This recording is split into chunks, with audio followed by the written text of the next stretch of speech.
City boy, city boy. Ladies and gentlemen, it's your boy, Nate the Great, back with another video. And today we got to go ahead and talk about the only big news coming out of this last week, all right? Because ain't shit happened on Raw, nor SmackDown, nor even NXT that was noteworthy, all right?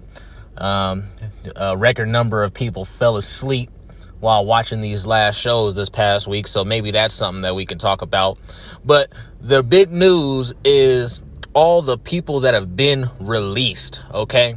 Now, we're going to go by order of what makes sense and what does not make sense, all right, in my own opinion, right?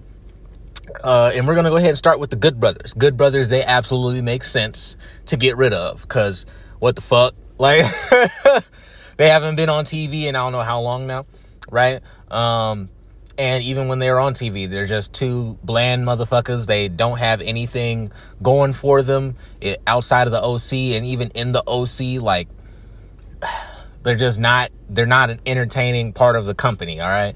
They're over there just stealing money, you know what I'm saying, at this point. So whatever, it's all good, right, that they got released, because, you know, who really cares? Who is really checking for the Good Brothers?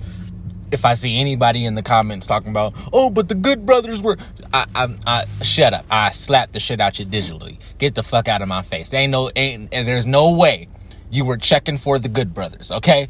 Like, let's be fucking for real here, okay? So that, you know, that was a decent release. And if you don't know, because how could you know, the Good Brothers were Carl Anderson and Luke Gallows, okay? Luke Gallows has been in and out of the company since he was Festus, man. Like, Luke Gallows has been in and out of the company for a long time now. You know what I'm saying? So I don't even, he might, you know what I'm saying, just be gone for a couple years, then come back with another gimmick, you know what I'm saying, or whatever the case might be. But yeah, the Good Brothers got released. Good riddance, okay? Next up, Isla Dawn, okay, of the two witch bitches, all right? Now, this also makes a whole lot of sense to me, all right? Isla Dawn and Alba Fire, all right? They were a tag team, and both of them were very, very, very boring, all right? They got like a quick shot, all right? Last year, they beat Jade and Bianca in that triple threat tag team match, all right? Like, they didn't pin them, but they beat them in that triple threat tag team match. Then they just had the championships for like a month or two, and then Jade and Bianca won it back, all right? The most pointless title reign of all time, all right, in my own opinion. Like, they literally won the championships because they just so happened to be in Scotland, which is absolutely insane to me, because you had her go ahead and go, you had those bitches go ahead and go over in Scotland, but you didn't have Drew go over. You didn't have Piper Niven go over, but you chose these two random bitches out of the tag team division. And this is why I say, all right, I'm not Mr. Cry Racism, okay? But I just noticed these things, okay? You mean to tell me, out of all the champions that won that won at Clash of the Champions, or was it Clash at the Castle, whatever the fuck, all right?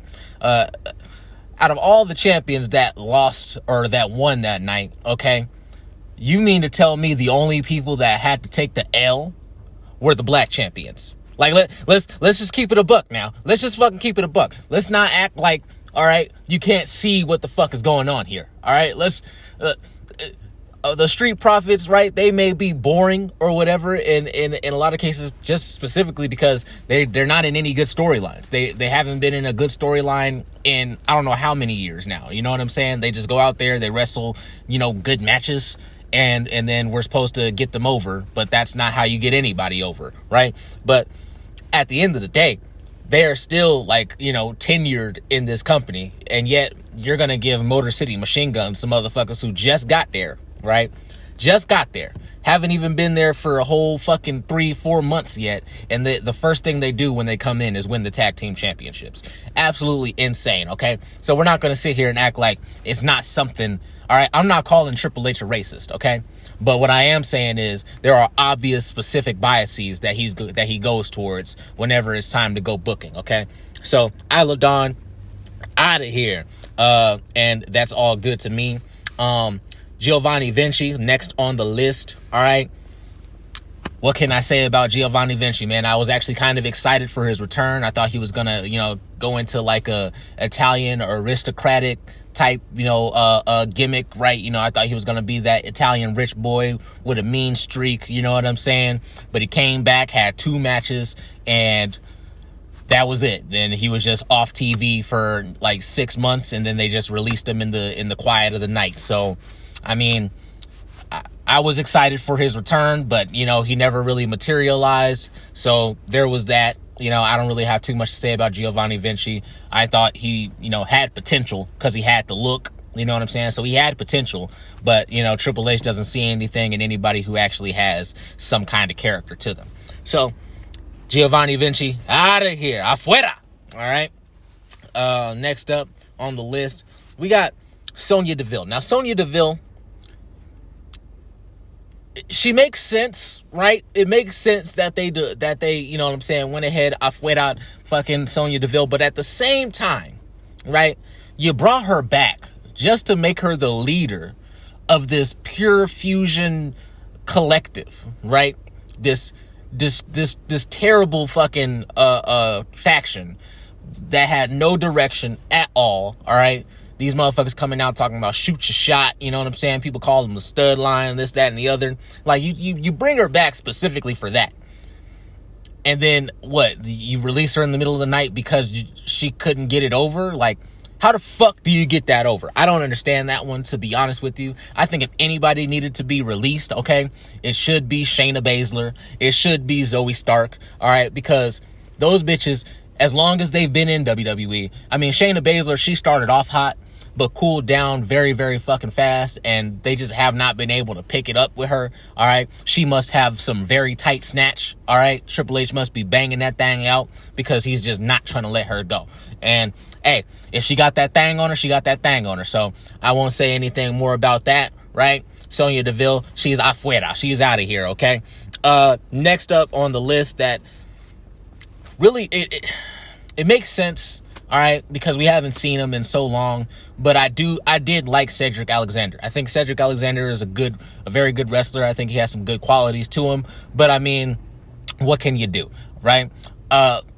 They were supposed to be coming back and doing some kind of thing with Cedric Alexander and Ashanti the Adonis. They had those like vignettes, right? Like, do y'all remember those vignettes that they were doing about eight or 9 months ago when they were supposed to be coming back in, and Ashanti was supposed to be getting a second chance, just a chance to do something big, and then we just never seen them motherfuckers again, right? You know what I'm saying? Like, I don't know what they were expecting to get over by just some vignettes, you know what I'm saying? Like, but whatever, all right? So Cedric Alexander, afuera, he's going to go ahead and join AEW, you know what I'm saying? He's going to go ahead and join the Hurt Syndicate.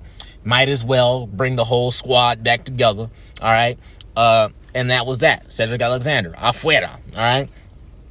Next up on the list, now this one, it does not make sense to me, all right? This one, it really doesn't make too much sense to me, and I'm going to explain why. Blair Davenport, all right? Blair Davenport, she was actually very good down in NXT, in my opinion, okay? She had a very decent character, all right? And she was decent enough in the ring as well, all right? I don't, like, most women can't wrestle, all right? Let's just be honest with ourselves, okay? When we think about who the best wrestlers in the WWE are, there's only a couple of women that come to mind, and a whole gang of a list that comes to mind when it comes to the men, all right? There's only a couple, like Io Sky, right? She comes to mind when you think about who the greatest wrestlers are. Maybe Bianca Belair, she comes to mind. That's about it, dog. That's about it. Like, everybody else is very slow, very, like just boring as fuck in the ring. All right, I don't want to hear no shit about Rhea Ripley. I don't want to hear no shit about Becky Lynch. I don't want to hear no shit about them. All right, they're not good in the ring. All right, they're very, very fucking boring in the ring. Okay, they're over because of their look, and Becky got over because she got punched in the nose. All right, like that's about it. All right, so I don't understand how Blair Davenport, she didn't even really get a chance. All right, and I think what it is that Triple H really just did not know what to do with her. All right, he just called her up from NXT, threw her in a couple of matches, and when she didn't get over off of those matches, he just went ahead and released her in the dark of the night. So, I mean, I don't get this. Blair Davenport, she has a lot of life left in her. You know what I'm saying? I think that we'll see Blair Davenport somewhere, probably maybe in TNA, maybe in AEW. We'll see. You know what I'm saying? I think that Blair Davenport actually has some potential. So, Blair Davenport, afuera. She's out of here. All right. Next up on the list is the people. All right, now this is 3 people on the list that absolutely make zero sense to me, and I'm going to explain to you why this shit does not make any sense to me, okay? Paul Ellering and AOP. Now, remember on Monday, all right, on this past episode of Monday Night Raw, I was like, where in the fuck are AOP, right? I know Paul Ellering kind of got written off for a bit, right, but where the fuck is he? Where the fuck is AOP? They whooped the ass of the Wyatt Six, just pretty much just bury them, right? And then you just don't see them. You just didn't see them again, right? For some reason, for no reason, all right? For no reason. And then in the dark of the night, okay? In the shadows of the darkness of the night, they get released, all right? Now let me tell you how this destroys the Wyatt Six. All right. All right. Let me tell you how this fucking destroys the Wyatt. So you mean to tell me you have AOP go over the Wyatt Six, whoop the ass of the Wyatt Six, and then in the dark of the night you release them after you quietly move the motherfucking Wyatt Six over to SmackDown in a move that made no sense?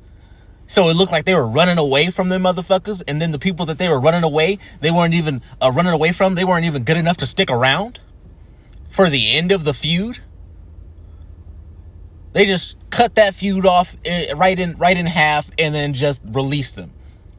This shit makes no sense. And then you have Paul Ellering, okay? You have this legend, all right? This fucking legend. Paul Ellering, all right? He was supposed to be the manager of the Final Testament, all right? Yet you had Paul Ellering coming out saying absolutely nothing. He never said a damn word, basically, because they didn't have words for him to say. You had Karrion Kross cutting the majority, the 90% of the promos. Still, even though he has a manager, the point of a manager, the point of a valet, right, is that they're supposed to be the person that puts the whole group over, that puts the person that they're managing over, okay? Like, that's the whole point of a manager. They're supposed to get their group over. And you didn't even give Paul Ellering a chance to get his group over. He was just there looking like some old, scrawny, freaking old dude who was just out of place, right? Like, what was he even there for? If you were just going to release him, right, in the darkness of the night, then what was even the point of bringing Paul Ellering back? You put him in this group, expected this group to get over by just being there, by just having Karrion Kross cut the same fucking promos that he's been cutting for the last 6 years, even though he hasn't got over with his promos up to this point. Yet when you put him in a big group with all these people, you don't even allow Paul Ellering the chance to get the group over. All right? And then my biggest thing on this, all right, my biggest fucking gripe with this release, all right, is the fact that AOP, Akam and Razar, all right? I don't know exactly how you say their name. I think it's Akam and Razar, okay? These motherfuckers lose their job. These big, brawny, fucking huge monsters, okay? They lose their jobs. But DIY are tag team champions right now. The War Raiders are tag team champions right now. Both are equally as fucking boring as AOP. Yet they're tag team champions. They have a job right now. Are you absolutely insane? Now, if you're wondering why this era is garbage, all right, it's shit like this. It's shit like this. You have these two fucking monsters, all right, that you absolutely could have gotten over with good writing, okay? I'm of the school of thought that it's never too late for somebody to get over, okay? As long as they get the right kind of push, right? The right kind of writing, get a good agent behind them, all right? Anybody can get over at any point in time, okay? It might take a little time to build them back up, especially after you've been jobbing them out or you've been bullshitting them, all this, that, and the other. But it's almost never too late for somebody to get over, okay? And especially when you think about AOP. These two big fucking meaty monsters, okay? Triple H, he loves his monsters, all right? All right? He's pushing Jacob Fatu as a monster. But you actually have these two monsters, and then you just release them in the darkness of the night. This shit does not make any sense to me, but I'm not crying any tears over any of the people on the list that have gotten released because, like I said, none of them they didn't really have anything going on. You know what I'm saying? So it's like, how could I possibly give a shit, all right, about these motherfuckers getting released? It's just, at the end of the day, you can release all the motherfuckers you want. If you're going to still keep the same boring people up at the top and you're not adding any storylines, you're not doing any good writing, you're not doing anything to actually get the people on the roster over, then we're going to continue to see all these people get released anyways, and the product's not going to get any better, okay? The product's not going to get any better. Like, we haven't seen any of these people on TV in months now, so what do you think that this is going to do for the product? If they haven't been on the show in months and the product's been ass, what do you think is going to change now? Not a damn thing. That's been the video. Let me know what y'all think about these releases. Like I said, I'm not crying or shedding any tears over these motherfuckers, but I mean, at the end of the day, you know, you hate to see people lose their job, especially when some of these people they never really even got a chance, right? And some of them actually had potential, like Cedric Alexander had potential. Giovanni Vinci had potential, right? Blair Davenport has potential. Sonya DeVille, she's proven that she had, you know what I'm saying, potential, but because, you know, I don't know, maybe she's not giving that snatch up, you know what I'm saying? Maybe she ain't giving it up properly. Maybe the head is bad. I don't know, okay? But Triple H didn't see anything in her besides her coming back and being a faction leader. And, you know, there was that. So I guess that was that, man. So let me know what y'all think in the comments. Like and subscribe if you want to hear some more. All right. And this has been your boy back with another one, Nate the Great. And I'll see you in the next video. Peace.